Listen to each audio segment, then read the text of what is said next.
Up behind bars this morning after pleading guilty to 11 felony charges in connection with his $64 billion Ponzi scheme. Prosecutors are now looking at the Madoff family members and former employees to see if they played a part in the scam, with a look at what's ahead for Bernie and for all those connected with his firm.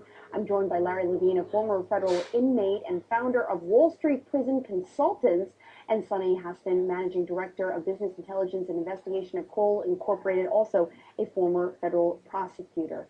Good morning to the two of you. Thanks, guys, for being here. Good morning. All right, Larry, let me start with you. You saw yesterday Bernie Madoff pleads guilty. You have firsthand knowledge and experience of what it is like being in the federal prison system. What is he experiencing right now? Well, he's waking up in a little tiny room probably for the first time in his life. He's all alone. He doesn't have anybody in there with him, I would imagine. He's in isolation. He probably didn't sleep at all. Let's back up. He's not waking up. He didn't sleep at all. The officers have come by every hour shining a flashlight through the little window on his cell door, and he's probably scared and frightened, not knowing what's going to happen. And I'd imagine about now they're going to open the door and slide a plastic tray in with his breakfast. And his day will probably begin by going to, I would say, medical, because they have to give him a complete physical to complete the admission process into the federal system. You, over a 10-year sentence, were in, I think, 9 different facilities between high, medium, low, and minimum security levels. He is going to sit in this Metropolitan Correction Center now until the sentencing date on June 16th. Walk me through when he steps into a federal prison. I mean, this is a shot of the 8 by 7 foot cell that he's sitting in right now. What should he expect? I mean, what is this going to be like? Well, he's not going to a club fed. Club fed is dead anyway. Because of the severity of his crime, he's not going to a low. He's going most likely, let's say, to a medium security prison. There's no dormitories there.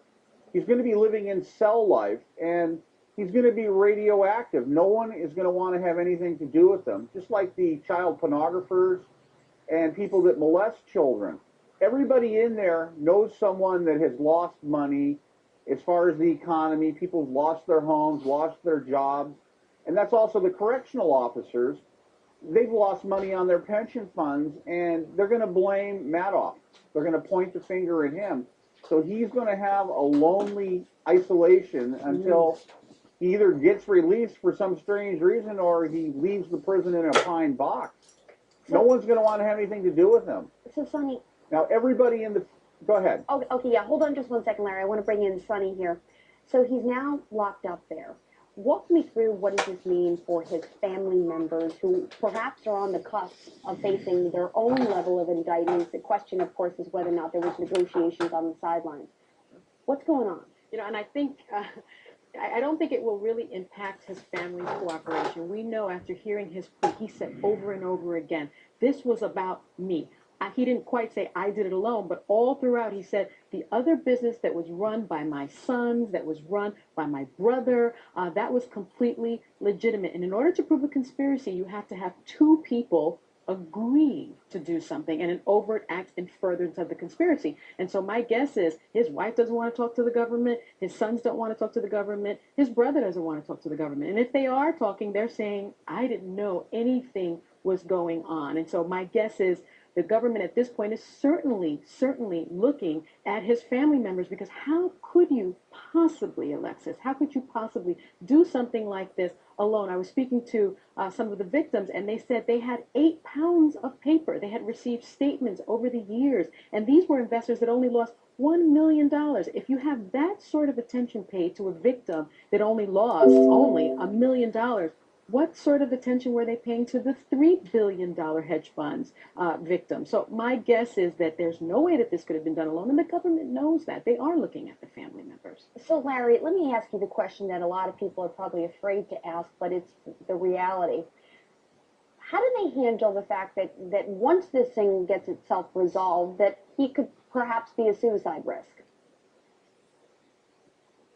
Well, they're going to watch him. Okay, he probably will be placed in isolation for a period of time where he's going to be wearing, let's say, a paper jumpsuit, not even a regular uniform, and where most federal inmates are counted 6, 7 times a day, depending where you're at.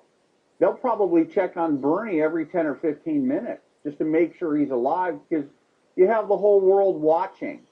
And he's not going to have any friends. They might actually have to assign an inmate to him to act as his friend just to keep his mind off his problems. He's got a lonely road ahead of him. He's got a lot of things going through his head, and where most federal inmates have an out date. That's what everybody's looking forward to. The day they get out, Bernie knows he's not leaving. Bernie knows he's never going home. And just the thought of that, this is where I'm going to spend the rest of my life.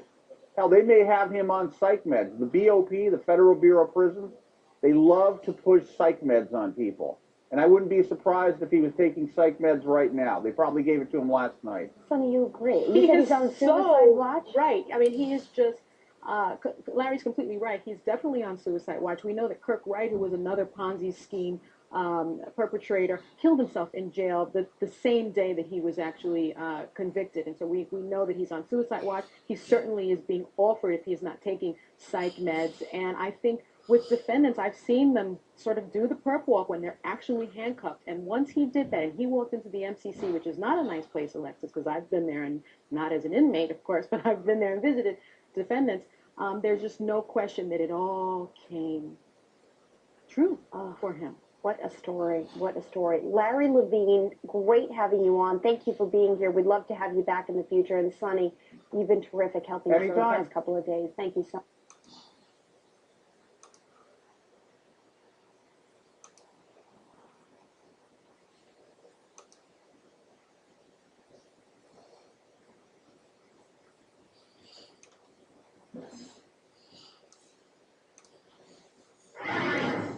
With equities flirting